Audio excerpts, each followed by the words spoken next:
whole 2008 housing crisis was a crisis of price deflation. Stock values plummeted, housing prices plummeted.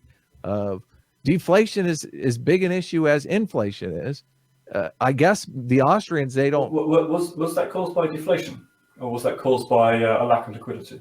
So, but we haven't had inflation for 12 years. Asset prices, yes, but that's not the definition of inflation. Oh, the definition of inflation is an expansion of the supply of money. You can make up your own definitions, Peter. The definition of inflation is higher prices. Jim, I'm not making up the definition. You go back and get a Webster dictionary from 100 years ago, and you read what inflation is. And it'll say inflation is an expansion of the supply of money and credit. Rising prices are an effect of inflation. If you want to count assets, you're right. But you're changing it's moving the goalpost. You're changing the definition. No. If you count assets, yes. But I count consumer prices or PCE core deflator, because that's how, if you want to predict Fed policy, that's what they look at. So you need to consider it. I don't care what the Fed looks at. I care about reality. Oh, that's brilliant. So if we have a look at what Peter was actually referring to in this video, if we go to his website, Shift Gold, if you look at a dictionary from the 1970s, it does mention rise in prices, but only as a cause of inflation, an increase in the amount of money and credit. It says, inflation, the act of inflating, the state of being inflated, sharp increase in amount of money and credit causing advances in the price level. In a nutshell, advances in the price level are not inflation, they are caused by inflation. He also later on pulled up this definition from 1913. Undue expansion or increase from overissue, said of currency. By comparison, what Jim was referring to was CPI, or the Consumer Price Index, which measures changes in the price level of a weighted average market basket of consumer goods and services purchased by households. When you said about house prices falling and the stock market falling, this was caused by deflation, defined as a contraction of the supply of money and credit, which caused liquidity problems in the market. There weren't enough dollars available, and so financial institutions sold assets to get dollars, and the stock market fell because there were more sellers than there were buyers. However, this was not caused by reduction in CPI, which is what I thought you meant, and which is what I think you thought you meant. So I wasn't really quite sure where to go with this. Now, personally, I prefer the original definition of inflation, which is the one that Peter Schiff uses, and I agree with him that governments and central banks actively changing these definitions to obfuscate the cause of rising prices, preferring to lay the blame on greedy capitalists rather than the greedy politicians. The Office for National Statistics in the UK has even changed Consumer Price Index to Consumer Price Inflation to further obfuscate the root cause of inflation. And if you thought the definition of inflation caused by inflation was poor, what about literally? Literally means not literally. As George Orwell said in his essay, Politics in the English Language, since you don't know what fascism is, how can you struggle against fascism? One need not swallow such absurdities as this, but one ought to recognise that the present political chaos is connected with the decay of language. Political language is designed to make lies sound truthful and murder acceptable, and to give an appearance of solidity to pure wind. As an indicator of overissuing currency, CPI is a poor measure to use, and it focuses on a very narrow selection of goods rather than all asset classes that currency can be exchanged for.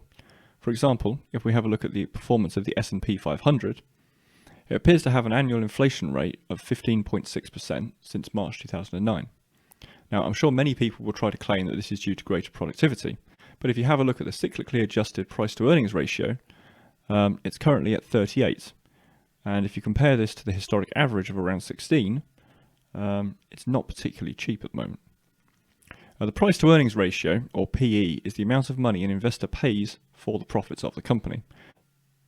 So, for example, on the 8th of January this year, to receive just $1 of profit annually, you would need to invest $1,400 into Tesla stock, which gives Tesla a PE ratio of 1,400.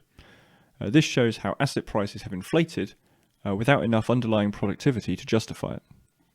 Now, if we just have a look at some others, Apple, currently 32.5, Google, 35.8, Amazon, 73.6, Netflix, 84.2, Harley-Davidson, 10,071.4.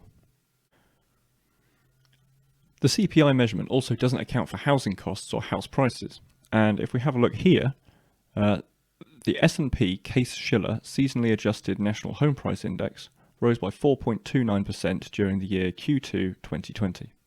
And with all of this in mind, if we look at the chart that I was trying to explain during our discussion, the assets shown in blue, like businesses, stocks and real estate, increase in value with more currency creation, whilst the cash savings of the poor will be devalued.